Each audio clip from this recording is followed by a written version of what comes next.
खाली गरीब के नाते हमारे कुछ ना कह पाई। हाँ गरीब है, सास पतो है, एक लड़का बुढ़िया हमार भैया केहू ना एक लड़का बुढ़िया लड़के से तू रहू दादी वहाँ जब चढ़ान गरिया। ठीक है, ये जानबूझ के किया है। ठीक है, गाड़ी को जानबूझ के मारा गया है। बच्चे को इतनी बुरी तरह मारा है कि बच्चा मेरा चक्के में लपेटा गया था। मैंने नमस्कार, हम इस समय हसौर थाना के अंतर्गत लखनपुर ग्राम सभा में हैं। यहाँ पर एक बहुत ही दुखद घटना हुई है। जिस घर पर हम खड़े हैं ये बहुत ही गरीब परिवार है और इस परिवार का जो है एक ही इकलौता बच्चा था और जैसा कि लोग बता रहे हैं कुछ उस इकलौते बच्चे को जो है बाइक सवार ने जो है रौंद दिया है। और चलिए हम घटना को जानना चाहेंगे इनके घर वालों से कि आखिर इस घटना को अंजाम कैसे उन लोगों ने दिया है। ऐसा है, वो 60, 70, 80 की स्पीड में हमेशा चलाता है। ठीक है, किसी का कहना नहीं मानता है। गांव वालों ने कितनी बार घर पे कंप्लेन करी है तो उसके घर से क्या सुनवाई होती है, या तो मरेगा या तो मारेगा, ये बोला जाता है। या तो ये मरेगा या तो मारेगा। ठीक है, किसी का भी लड़का है उससे नहीं मतलब उसे। ठीक है, खुदन खास्ता मेरे साथ हुआ है, किसी के भी साथ ऐसा हादसा हो सकता है। ठीक है, उसके ऊपर कोई कार्रवाई नहीं करी गई अभी तक, सिर्फ रिपोर्ट करा गया है और थाने में दिखाया जा रहा है कि पेशी हुई है। ये नहीं मालूम कोई पेशी हुई है कि नहीं हुई है, बाइक जब्त है कि नहीं जब्त है, इसकी सूचना हमें सिर्फ दी गई है, अभी हमें दिखाया नहीं गया है। हमने कुछ नहीं किया, फिर भी उसके बाप ने पूरा फोर्स बुलवाया था। ठीक है, अपनी सुरक्षा के लिए। हमने पूछा गया क्यों मंगा क्या गया, बताइए हम उनके ऊपर क्या करने जा रहे हैं, आप बताइए हम कुछ करने जा रहे हैं उनके ऊपर। इस घर का तो बच्चा वैसे दुखित परिवार है, इसको कहाँ सहानुभूति देना चाहिए तो कहाँ उल्टे जो फोर्स बुलाई जा रही है जानबूझ के। वो अपनी सोर्स लगा रहे हैं कि केस दबाया जाए।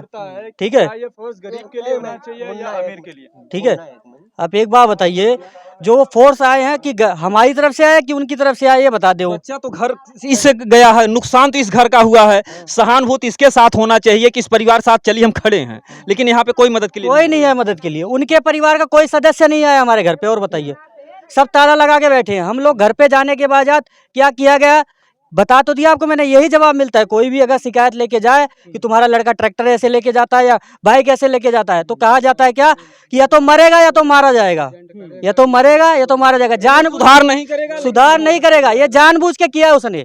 ठीक है, ये जानबूझ के किया है। ठीक है, गाड़ी को जानबूझ के मारा गया है। बच्चे को इतनी बुरी तरह मारा है कि बच्चा मेरा चक्के में लपेटा गया था। मैंने देखा नहीं, लेकिन लोग बता रहे हैं, देखने वाले ने बताया मुझे कि चक्का में लपेटा गया था, तब उसी डेथ हुई है, ऐसे नहीं डेथ हुई है। बच्चे की मेड कंडीशन देखा हूँ, पोस्टमार्टम रिपोर्ट मैंने देखी, पूरी रिपोर्ट तो सॉरी पोस्टमार्टम करते हुए मैंने देखा कि कहाँ से कुछ नहीं बच्चा, उसके बच्चे में सब चीज़ है, बुरा हाल है। मैं अंतिम संस्कार करके आया हूँ, मैं जानता हूँ मेरा दिल जानो क्या है। मैं यही चाहता हूँ जैसे मेरे साथ हुआ है, ठीक है, अगर इंसाफ हो तो भगवान उसके साथ भी ऐसा करे। ठीक है, नहीं तो कानून जो सजा देना चाहे अधिक से अधिक सजा दे। अगर नहीं दे पाएगा तो मैं सजा दूंगा। इसके लिए मैं भी यही कह रहा हूँ, कानून नहीं दिया तो मैं सजा दूंगा, चाहे कुछ भी हो जाए। ठीक है, चाहे कुछ भी हो जाए, मैं सजा दूंगा। ठीक है, आपके पिताजी मेरे पिताजी नहीं है। हाँ मैं पिताजी, हाँ मैं बच्चे का पिता हूँ, लेकिन मेरे पिताजी नहीं है। मेरे पिताजी भी एक्सपायर हो चुके हैं। जो है अगर एक्सीडेंट करे होता क्या है कि कोई भी अगर ऐसी चीज़ें घटना घटती है हमारे साथ है, गांव में किसी भी बंदे के साथ में, किसी भी पर्सन के साथ में, तो एक दुखद घटना होती है। एक गरीब आदमी जिसके पास कुछ भी नहीं है, हाउ ही सर्वाइव यही जान सकता है, कैसे रोजी रोटी चलती है। उसके बाद ऐसे इसके साथ घटना हो जाना एक काफ़ी दुखद घटना है। अगर ये नहीं रोका जाए, अल्टीमेटली मेरा कहने का मतलब कोई चीज़ करेक्टिव मेजर हो, पुनेटिव, मैं किसी को फांसी चढ़ा दूँ उससे कोई सोल्यूशन नहीं मिलना, लेकिन गलतियाँ करेगा उसको अगर सुधार कर करेक्टिव मेजर से, तो ये शायद किसी और बच्चे के साथ नहीं होगा, पहली चीज़। ठीक है ना, अब घर का गया, अगर उस पर प्रशासन का दबाव नहीं पड़ा तो फिर दूसरी घटना होने की संभावना। बिल्कुल, माँ बाप का क्या कहना है कि कोई बात नहीं, हम 2 लाख रुपए लेके छुड़ा देंगे, कोई बात नहीं, ये कहना माँ बाप का। ये नहीं देख सकते हैं कि यहाँ पर लोगों में इतनी दबंगई है, कभी बच्चे का शव यहीं पर था लेकिन लोगों की आवाज कैसे निकलती, शर्म नहीं आती ऐसे अपराधियों को कि बोलने में कि मैं 2 लाख रुपए देकर बच जाऊँ। हाँ, ये कहना माँ बाप का, घर वाले के ऊपर किसी के ऊपर नहीं है। दुख का साया है कि हमारे बच्चे ने ऐसा किया, उन्हें खुशी हो रही है। मैं एक बताऊँ आपको, उन्हें खुशी हो रही है कि हमने उसके साथ ऐसा किया है। ठीक है, हाँ, और मैं और बताइए, मीडिया भाई बंधुओं के सामने लाना चाहूँगा। देखो, अभी तक मुझे ये समझ में नहीं आया कि प्रशासन मेरे साथ खड़ा है, इस भाई के साथ खड़ा है या उनके साथ खड़ा है, क्योंकि पुलिस तो वहाँ दिख रही है। ये बेचारा क्या है, हेल्पलेस है क्या? इसके पास कॉन्स्टिट्यूशनल राइट नहीं है जो हमारे बाबा साहब भीमराव अम्बेडकर ने दिए हुए हैं, constitutional right, even though it is a human right. क्या इसके पास नहीं है? क्या उस बच्चे के पास में राइट टू लिव का अधिकार नहीं है, जीने का अधिकार नहीं था? कोई इसे ऐसे ही रौंद के चला जाएगा और उसके लिए, उसके रौंदने के लिए सिर्फ एक मामूली 304A का सेक्शन लग जाएगा। इसके अलावा भी कुछ प्रावधान है। मैं प्रशासन से यही चाहूँगा कि इस मामले को गंभीरता से लेते हुए जितनी जल्दी हो सके स्पीड अप प्रोसीडिंग करे और what ever can he do the प्रशासन फॉर देम और हिज फैमिली। मैं आगे रिक्वेस्ट करूँगा कि इनके लिए किया जाए और मैं आगे करूँगा कि आप कुछ व्यू हमारे जो भाई बंधु यहाँ अवेलेबल है, मौजूद है, आप उनसे भी ले सकते हैं। हाँ, आप हमारे यहाँ और भी भाई बंधु हैं, आप बता देंगे किसकी गलती किसकी। बिल्कुल बिल्कुल। वो कहते हैं कि जिससे मेरा गांव में दबदबा अब तो बन जाएगा। हाँ, यहाँ आज तक अगर जैसे मैंने सुना है ऐसा। मैं यहाँ का रहने वाला नहीं हूँ, लेकिन मैंने सुना कि वो कहते हैं कि मेरा दबदबा बनेगा इस तरह। हाँ, इस तरीके से गरीबों को रौंद कर दबदबा बनेगा। चला गया, लेकिन वो तो सोच रहे हैं भैया, हम भी नहीं सोच पाते इस बात को, लेकिन वो तो सोच रहे हैं। अब गरीब आदमी से अगर उनके अंदर शासन प्रशासन का डर होता, भय होता, शायद इस तरीके से आवाज उनको डर नहीं है। प्रशासन उनके साथ है, प्रशासन उनके साथ है, उनका साथ दे रही प्रशासन। हमारे पीठ पीछे 3 आदमी जाके, गांव के 3 ही आदमी मिलके, ठीक है, जाके वहां से रिक्वेस्ट करवा के पैसे वैसे दे के फोर्स बुलाया गया है हमारे पीठ पीछे, ठीक है। बड़े दुखद, जैसा भाई साहब ने कहा कि प्रशासन को यहाँ होना चाहिए कि वहाँ होना चाहिए, मदद तो इस परिवार को। अभी तक हमें ये समझ में नहीं आया, अभी तक हमें समझ में नहीं आया कि ये पुलिस फोर्स इसके प्रोटेक्शन के लिए थी, इस गरीब के प्रोटेक्शन के लिए थी, ये वहाँ के लिए प्रोटेक्शन के लिए थी। इवन दो हमारे किसी फैमिली मेंबर ने हिंसात्मक एक्टिविटी नहीं करी, कोई से ने नहीं करी, किसी ने कानून को अपने कब्जे में लेने की कोशिश नहीं करी। हम ऑलवेज पीसफुली एग्री रहे कि जो इस बच्चे का जो अभी हमने क्रिमिनेशन जिसका किया हुआ है, जिसका भी हमने संस्कार करके आए हुए हैं, उसका वो राइट है, डिग्निटी, राइट टू डिग्निटी है। एक जीने का अधिकार जैसे होता है ना, उसी तरह उसकी क्रियाक्रम का भी अधिकार उसको मिलता है, इवन मरणोपरांत, है ना। तो वो भी उसको जो है फोर्सफुली करना पड़ा विद सिक्योरिटी। क्या ऐसा रीजन था? क्या हम इतने हिंसात्मक थे? क्या ये भाई बंधु हमारे हिंसात्मक है? मेरा प्रशासन से अभी भी एक अनुरोध है कि इस मैटर को एज सून एज पॉसिबल जितनी गंभीरता से लिया जाए, उतना ही इस बच्चे के लिए, इनके परिवार के लिए अच्छा होगा। बहुत बहुत धन्यवाद आपका। और प्रशासन से मेरा एक निवेदन है और मेरा एक प्रश्न है कि प्रशासन ने जो धारा आईपीसी की 304A लगाई, वो माता के दर्द पे लगाई, बेटे की मौत पे लगाई। आईपीसी की धारा 279 वो माँ के दर्द पे लगाई, ये पिता के दर्द पे लगाई। ये दर्द किसका था? कौन था ये? जो प्रशासन आज यहाँ पर खड़ी थी और हमारी सुरक्षा से ज़्यादा उसकी सुरक्षा चाहिए थी। बच्चे का मृत्यु हमारे हुआ है, दर्द हमें हुआ है और प्रशासन उनके घर। आखिर क्यों? वजह क्या है? यानी कि उनकी कहीं ना कहीं समस्या है, उनकी कहीं ना कहीं पकड़ है। वो कहते हैं प्रशासन हमारी जेब की है, 2 लाख रुपए दे प्रशासन खरीद लेंगे। वो बाबा साहब के संविधान की हत्या करते हैं खुलेआम, कहते हैं जाओ जो करना कर लो। ऐसे केस आते हैं और जाते हैं। मेरा लड़का गाड़ी तेज चलाएगा, चलाता था, चलाता रहेगा। अगर 1 मरता, 2 मरता, 4 मरता, मुझे कोई फर्क नहीं पड़ता है। तुम्हें जो करना है कर लो। ये को बोलते हैं दबंगई, ये खुलेआम यहाँ पर दबंगई हो रही है। अभी भी अब उस लड़के के बारे में पता करेंगे। उसका रेशियो बहुत ही गंदा है, बहुत ही गंदा है। अगर आप अभी उसके घर की तरफ जाएंगे तो उसके घर के सदस्य वो एकदम हंस से इतने खुश हैं, इतने खुश हैं, आपने क्या बताएं। अगर मेरा प्रश्न है कि अगर उस माँ का बेटा खोया होता तो क्या ये दर्द होता? जैसे एसएचओ साहब या कोई भी जो अधिकारीगण यहाँ पर आए हैं, अगर ये हादसा उनके साथ या किसी और के साथ होता तो क्या ये दर्द उनको होता? इस दर्द की पीड़ा हमसे ज़्यादा कौन जानेगा? कोई नहीं जानेगा। 10,000 की नौकरी करने वाला दिल्ली जैसे शहर में रहने के बाद अपने बच्चे के लिए, शिक्षा के लिए सरकारी विद्यालय में पढ़ाता है और उसके बाद उसे क्या मिलता है? मृत्यु। वो भी ठीक से नसीब नहीं होती है। उसके इलाज के लिए वो तरस जाता है, उसे इलाज करने के लिए पैसे नहीं होते हैं। इसका जिम्मेदार आखिर कौन? प्रशासन या परिवार? ये प्रशासन किसके लिए है? गरीब के लिए है या पैसा वालों के लिए? अगर पैसा वालों के लिए तो गरीब की हत्या कर दे, क्या यही धर्म है?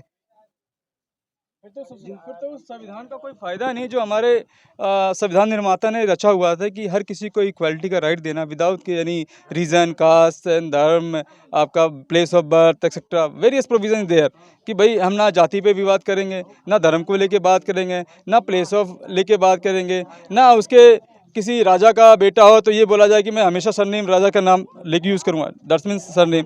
तो इस चीज़ में कहीं ना कहीं देखा जाए कि मानवता का और मानवता का ही हत्या है। अगर इन्हें इंसाफ नहीं मिला, इन गरीब को इंसाफ नहीं मिला, तो गरीब किसके का पास भरोसा, जाएगा? गरीबों का तो भरोसा टूट जाएगा हाँ, कानून से। अब मैं अपने गांव की बात करूं, मैं हमारे गांव में लगभग 80% गरीब है। अगर मैं रेशो बात करूं 80% गरीब है। Maybe I am wrong, हो सकता मैं गलत हूं, लेकिन अब 80% का कौन देखेगा? अगर दबंगई इस तरह चलती रही तो इन 80% का कौन रखवाला होगा? कौन रखवाला होगा? अगर प्रशासन खाली हो जाएगी। अगर प्रशासन साथ में नहीं होगा तो कौन साथ में होगा? उम्मीद तो सरकार तो इसीलिए जो है इनको रखती है कि जनता की सुरक्षा करे, गरीबों की सुरक्षा करे। लेकिन यहाँ पर जिस तरीके से कानून को रौंदा जा रहा है और जिस तरीके से गरीबों के साथ नाइंसाफी हो रही है, ये कहीं ना कहीं से बहुत ही शर्मनाक है। ये भारत देश के लिए बहुत बड़े दर्द की बात। भैया क्या कहना चाहेंगे इसी बात को? जी जो इस तरीके की घटना हुई है। सर, जो हमारे छोटा भाई है उसके बच्चे की हत्या कर दी गई है, बहुत दर्दनाक घटना है ये, और वो लड़का बहुत दबंग है। जी जी, क्या कहना चाहेंगे? कहना सिर्फ यही चाहेंगे कि ये प्रशासन अमीरों के हाथ से बिक चुका है और गरीब की कोई सुनवाई नहीं है। ये प्रशासन सिर्फ अमीरों की प्रोटेक्शन के लिए है, गरीब के लिए बिल्कुल नहीं है, और गरीब की कोई सुनवाई नहीं हो रही है। तो हम सिर्फ इतने रिक्वेस्ट करना चाहेंगे कि गरीब के लिए भी कुछ सुना जाए, कुछ किया जाए। प्रशासन पैसे खा करके अभी चुपचाप बैठा हुआ है और दबंग आदमी की ही सुरक्षा कर रहा है, गरीब की कोई सुरक्षा नहीं की जा रही है। और जबकि सुनने में तो यही आता है, हमेशा बार बार यही बात आती है कि अपराधियों के घर बुलडोजर चलेगा, अपराधी एक नहीं बचेंगे, और इस तरीके से सरेआम दबंगई हो रही है। मैं 2 लाख रुपए देकर मैं बच जाऊंगा। सर, आम जहाँ तक सुना जा रहा है कि इन्होंने थाने में पैसा दे करके पुलिस प्रशासन को खरीद रखा है। पुलिस प्रशासन सिर्फ अमीरों की सुन रही है, गरीब की कोई सुनवाई नहीं है। गरीब के घर कोई देखने नहीं आया, सारा परिवार वहाँ पे खुशी मना रहा है, और यहाँ गरीब परिवार जो है वो दुखी है। तो कहीं ना कहीं से देखिए बहुत बड़ी नाइंसाफ़ी है। और मैं तो कहूँगा कि जो भी यहाँ के बड़े अधिकारी हैं वो यहाँ पर आएँ और देखें मामले की कि किस तरीके से यहाँ पर लापरवाही हो रही है और इस गरीब परिवार के साथ कितना बड़ा नाइंसाफ़ी हो रही है। जिस घर का बच्चा गया उस माँ का दर्द कोई नहीं देख रहा, उस पिता का कोई दर्द नहीं देख रहा है, उसकी जो मासूम बहन है उसका कोई दर्द नहीं देख रहा है। आज जो अपराधी हैं उनकी सुरक्षा की जा रही है। तो मैं दोस्तों यही कहूँगा जो भी लोग इस वीडियो को देख रहे हैं, इस वीडियो एक ही वो लड़का था इस परिवार का, जिससे बड़ी उम्मीद थी बेचारे को, और सारी उम्मीद जो उसका सपना टूट गया है। अब उससे किससे से सहारे वो जिएगा, क्या करेगा? वो छोटी छोटी बच्चियां हैं, पालना पोसना खिलाना, वही एक बच्चा सहारा था जिसके सहारे वो अपना जीता खाता। सपना था उसका कुछ होता करता, भाई पढ़ाता लिखाता कुछ बनता। सर, अब सब सपना टूट गया है, दबंगों के हाथ से सरकार बिक चुकी है, कोई उसको लिए सुनवाई नहीं हो रहा है। कृपया करके सुनवाई किया जाए। जी, मैं भी यही चाहूँगा और हमको भी यही उम्मीद है कि ये योगी जी की सरकार है। कहते हैं कि गरीबों को न्याय मिलेगा, गरीबों के मसीहा कहे जाते हैं, और अपराधियों को लोग बताते हैं कि अपराधी चुपके से जाकर बैठ गए हैं। लेकिन इस गांव में ऐसा कुछ नहीं दिख रहा है। यहाँ पर तो अपराधी सरेआम बोल रहे हैं। बच्चे को निर्मम तरीके से मारने के बाद ये भी बता रहे हैं कि हमारा कोई कुछ नहीं बिगाड़ पाएगा, जिसको जो करना हो कर ले। तो कहीं ना कहीं से बहुत ही शर्मनाक है। जैसा कि यहाँ पर देख रहे हैं कि जो शासन है, प्रशासन है, वो यहाँ पर अभी भी कोई यहाँ पर आया नहीं। भी यहाँ पर कोई नहीं आया सहायता के लिए। सहायता की मैं बात करूँ, पुलिस आई है, लेकिन स्टिल मैं भी कंफ्यूज हूँ कि वो मेरे लिए आई है या किसी और के लिए आई है। ठीक है, पहले भी मैं ये बात रिपीटेड कह चुका हूँ। दूसरी चीज़, आपको मैं थोड़ा सा जो हमारे भाई साहब हैं इनका मैं घर दिखाना चाहूँ। आप आइए आइए, देखिए इनका ये छोटा सा घर है, छोटा सा घर है। आप इनके घर के हालात देख सकते हो। हो गया उनका, मैं अभी वहीं से निकला हूं जब आप घर और दिखा दिए सब भैया। हाँ बिल्कुल। तो दोस्तों मैं ज़्यादा कुछ नहीं कहूँगा, लेकिन जो भी अधिकारी हैं, इस गरीब को अगर न्याय नहीं मिला तो गरीबों का जो भरोसा है कानून से टूट जाएगा। नहीं, हमें प्रशासन पे पूरा विश्वास है कि प्रशासन हमारे साथ बिल्कुल खड़ी होगी, हर एक स्टेप पे खड़ी होगी, और when ever is requirement from the help, प्रशासन से हेल्प जब भी जरूरत पड़ेगी वो बिल्कुल हमारे साथ खड़ी होगी, हमारे इस भाई के साथ हमेशा खड़ी होगी। जी, मैं भी चाहूँगा कि आपका जो विश्वास है, जो भरोसा है, उस पर जो है प्रशासन खरा उतरे ताकि किसी का भरोसा ना टूटने पाए। जय हिंद।